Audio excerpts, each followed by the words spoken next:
மன்னராட்சி, குடும்ப ஆட்சி, வாரிசு அரசியலே இன்றைக்கு தமிழகத்திலே நடந்து கொண்டிருக்கிறது. திரு கருணாநிதி முதலமைச்சராக இருந்தார். அதுக்கு பிறகு திரு ஸ்டாலின், அதுக்கு பிறகு இன்றைக்கு உருவாக்க பார்க்கின்றார் திரு ஸ்டாலின் உதயநிதி அவர்களை. திரு ஸ்டாலின் அவர்களே, அனைத்து இந்திய அண்ணா திராவிட முன்னேற்ற கழக கட்சி தமிழகத்தில் இருக்கின்றவரை உங்களுடைய கனவு நிறைவேறாது.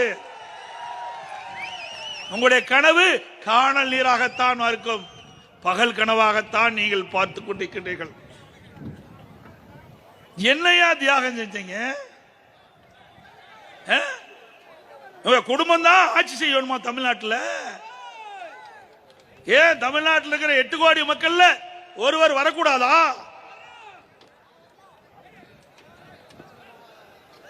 இந்த குடும்ப ஆட்சிக்கு, மன்னர் ஆட்சிக்கு, வாரிசு அரசியலுக்கு முற்றுப்புள்ளி வைக்கின்ற